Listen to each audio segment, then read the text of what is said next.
Fuego, amigo deliberado.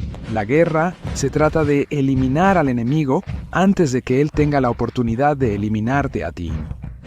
A lo largo de la historia, durante conflictos, rebeliones y guerras, no ha sido inusual que los soldados sean asesinados por su propio bando, ya sea deliberadamente o por accidente.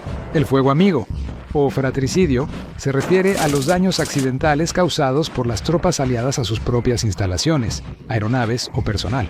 Los accidentes entre aliados que resultan en la muerte de compañeros soldados, también conocidos como incidentes azul contra azul, pueden ocurrir con bastante facilidad, incluso en la guerra moderna, donde están involucradas armas y equipos de reconocimiento altamente sofisticados. El fuego amigo siempre ha sido común en la guerra y lamentablemente seguirá ocurriendo. Sin embargo, disparar a tropas aliadas no siempre es accidental. En algunos casos, es más preciso describir ciertos incidentes como fuego amigo deliberado. Ocasionalmente, para mantener la disciplina entre sus filas o castigar a los desertores, los oficiales recurrían a la pena máxima, sentenciando a muerte a sus propios soldados. Y a veces ellos mismos le disparaban al desertor en el acto. Estas acciones han sido en el pasado un deber reconocido de un oficial superior y han estado estipuladas por la ley marcial y las reglas de la guerra. Estos escenarios se justificaban como un sacrificio necesario en nombre de mantener la moral y la disciplina. Aunque, irónicamente, este tipo de comportamiento también se reconocía como algo que tenía un efecto perjudicial en los soldados. Sin embargo, en algunos casos se ha visto que ocurre lo contrario. Existe un número significativo de incidentes en los que los soldados matan a sus oficiales por varias razones, a menudo por exigirles demasiado o hacerles tomar riesgos innecesarios. Se reconoció que el mal liderazgo tiene un efecto enorme en la moral de combate y, como resultado, puede llevar a incidentes de motín e incluso al asesinato de un oficial. Estos ejemplos han ocurrido desde los inicios de la historia militar. Por ejemplo, un registro de la historia antigua relata un motín panonio en el año 14 después de Cristo. Los legionarios romanos mataron a su centurión, llamado Lucilio, debido al trato severo que sufrían bajo su mando. En particular, Lucilio tenía la mala costumbre de golpear con su bastón de vid la espalda de sus hombres. Una vez que se cansaron de estos malos tratos, y sumado a las duras condiciones de vida en las afueras del imperio, sus legionarios lo asesinaron. Durante la Guerra de Sucesión Española, los regimientos de infantería británicos fueron enviados a Alemania. El 13 de agosto de 1704, se preparaban para la batalla de Blenheim. Un grupo de soldados fue formado frente a su mayor para un discurso. El oficial, que era muy impopular entre sus hombres, les dijo que, si llegaba a morir en batalla, le habría gustado que fuera por una bala de mosquete disparada por el enemigo. En ese momento, los soldados se estaban preparando para la acción y no prestaron atención a las palabras del hombre que odiaban. El mayor los trataba con dureza y los sometía a un entrenamiento riguroso. Después de que la batalla terminó y los británicos y sus aliados ganaron, el mayor reunió a sus hombres, levantó su sombrero y pidió un aplauso. Los soldados no compartieron su entusiasmo, sino que expresaron su opinión sobre él enviándole una bala de mosquete a la cabeza. Más de un siglo después, en la Primera Guerra Mundial, soldados británicos también tuvieron problemas similares con su suboficial, quien los despreciaba. El suboficial antipático se convirtió en la víctima del odio hirviente de sus hombres. Como no tenían alternativas para solucionar el problema con él, los soldados decidieron asesinarlo. Sorteaban para elegir quién llevaría a cabo la tarea. El arma elegida fue una granada Mills, que obligaron al suboficial a meter en sus pantalones. Al principio, sin entender la situación, la víctima solo veía a los soldados huyendo rápidamente de él. Una vez que se dio cuenta de lo que habían hecho, ya era demasiado tarde. La bomba explotó y lo mató. La investigación no pudo determinar quién había cometido el acto porque todas las pruebas se perdieron. Este asesinato de un suboficial por sus soldados fue el primer caso registrado de fragging, al matar a un superior con una granada en señal de rebelión. Fue un fenómeno que se hizo popular 50 años después, durante la Guerra de Vietnam. Esta historia no fue un caso aislado, ya que la crueldad y el horror de la Primera Guerra Mundial eran tales que literalmente empujaban a los hombres al límite y alteraban su estado mental, llevándolos a realizar acciones ilógicas. Sin embargo, la disciplina tenía que mantenerse en todo momento para poder resistir al enemigo, a veces a un costo máximo. Para la mayoría de los oficiales, especialmente los británicos de clase alta, no había discusión sobre esta cuestión. Uno de ellos fue el general de brigada Frank Percy Crozier, quien imponía la disciplina a punta de pistola. En las trincheras, a sus hombres se les decía que no había otra opción que avanzar. En su libro The Men I Killed, Crozier dijo, cito, «Mi deber era mantener la línea a toda costa. Para Inglaterra, el costo era muy bajo. Para mí, incluso si el esfuerzo significaba asesinato, había que mantener la línea». Fin de la cita. De hecho, el general respaldó sus palabras. En 1918, en la carretera de Estraziel, el general ordenó a sus hombres apuntar rifles y ametralladoras contra soldados portugueses que intentaban huir del campo de batalla. Ese mismo día, él personalmente disparó a un soldado de infantería británico que huía, junto con un soldado alemán que lo seguía. El general Crozier estaba decidido a no permitir que huyeran, ya que sabía lo rápido que una reacción de pánico se propagaría entre los demás soldados. Al disparar a los desertores, el general lo detuvo de inmediato. La práctica de mantener la disciplina disparando a los desertores es tan antigua como la historia misma de la guerra. Desafortunadamente, la guerra no deja tiempo ni espacio para lidiar con ello de otra manera.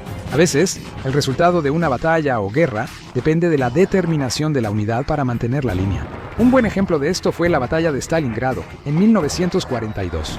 Aunque los alemanes habían obligado a los defensores de la ciudad a retroceder a un tramo de tierra de 1,5 kilómetros a lo largo del río Volga, aún así lograron mantener sus posiciones gracias a su determinación de seguir luchando. Aquellos que carecían del entusiasmo para defender a la madre patria eran respaldados por las llamadas tropas de barrera, soldados especialmente entrenados para operaciones antirretirada. Estas unidades estaban compuestas por personal del ejército, pero estaban finalmente bajo el mando del infame NKVD. La historia de las tropas de barrera en la Unión Soviética se remonta a 1918, cuando la Organización de Seguridad Estatal, Chika, organizó los destacamentos antirretirada. La necesidad de estas unidades resurgió en 1941.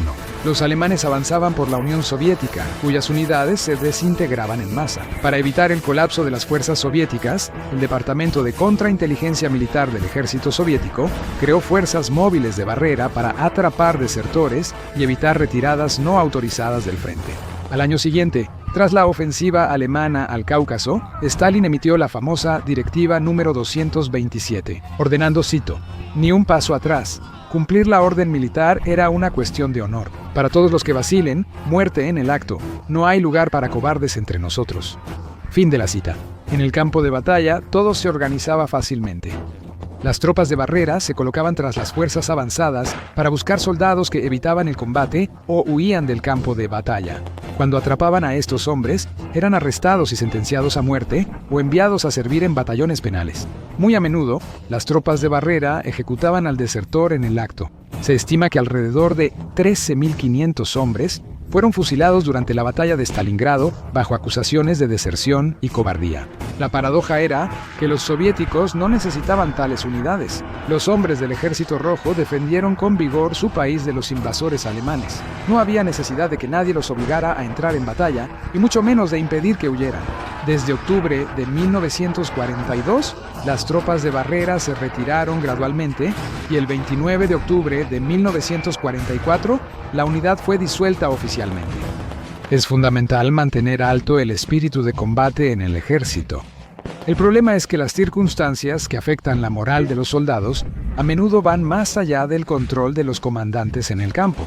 En las últimas etapas de la Guerra de Vietnam, entre la ofensiva del Tet en 1968 y el inicio del retiro de tropas en 1973, la moral de los soldados estadounidenses bajó constantemente. Tras años de duros combates, los resultados eran apenas visibles, por lo que los soldados empezaron a cuestionarse por qué estaban luchando.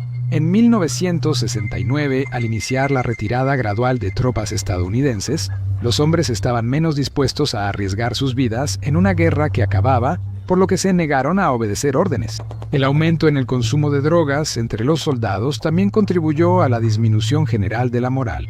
El nivel de insubordinación entre las tropas estadounidenses en Vietnam durante este periodo llegó tan lejos que los soldados empezaron a desobedecer a sus comandantes. Los soldados usualmente se rebelaban contra los oficiales que perseguían su propia carrera personal, exponiendo a los hombres a situaciones de combate riesgosas. Estos comandantes eran vistos por los soldados como una amenaza directa para sus vidas, y por lo tanto eran marcados para ser asesinados.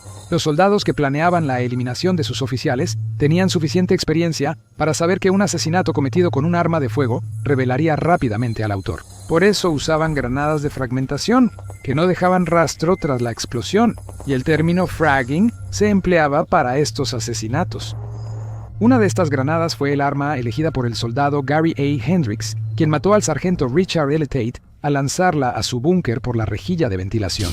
La granada que cayó sobre el estómago de Tate lo mató al instante y también hirió a otros 2 sargentos. La razón por la que el soldado Hendricks decidió matar a Tate fue que el sargento lo había sorprendido durmiendo en un puesto de guardia y lo había reprendido severamente. Sin embargo, si el soldado no hubiera confesado el asesinato, los investigadores no habrían sabido quién lo hizo. La explosión de la granada no deja evidencia. Cuando los soldados solo querían mantener a sus superiores bajo control, les enviaban una advertencia lanzando una granada a su trinchera o tienda, pero con el pasador de seguridad intacto. Esto debía hacerlos pensar 2 veces antes de tomar decisiones arriesgadas o poner en peligro la vida de los soldados. Esto llevó a una situación extraña, en la que los oficiales a menudo negociaban con sus soldados antes de entrar en operaciones de combate. Se estima que ocurrieron 1017 incidentes de fragging en Vietnam, lo que resultó en 86 muertes y 714 heridos, en su mayoría oficiales y suboficiales. La mayoría de los ataques de fragging los cometieron soldados de unidades de apoyo, lejos de las líneas de combate. Probablemente hubo más incidentes reales. Las autoridades simplemente no querían disminuir aún más la moral, y también buscaban evitar causar más dolor a las familias de las víctimas al revelar la verdadera causa de su muerte. La guerra puede afectar seriamente la salud mental de un soldado. Estas condiciones también pueden provocar fuego amigo intencional. El estrés de combate provocó en 2009 el asesinato de 2 oficiales médicos y 3 soldados en la clínica de estrés de combate de Camp Liberty, cerca del aeropuerto de Bagdad.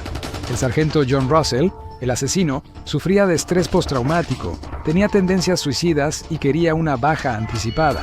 Tras la negativa de los médicos a ayudarlo, Russell cargó su M16A2 y condujo 40 minutos desde su base a la clínica. Después de fumar un cigarro, se quitó las placas de identificación y la mira óptica del arma y entró a la clínica por una entrada trasera. En un arrebato de ira y venganza, mató al personal médico, a los oficiales que se habían negado a ayudarlo y también a otros 3 soldados que simplemente estaban ahí. El sargento Russell fue arrestado, enviado a Estados Unidos, juzgado y condenado a cadena perpetua sin libertad condicional. Morir por fuego amigo es quizás la forma más trágica en que un soldado puede morir. El fuego amigo deliberado, ya sea para mantener la disciplina o como señal de rebelión, es otro ejemplo más de que la guerra es una tragedia sin límites.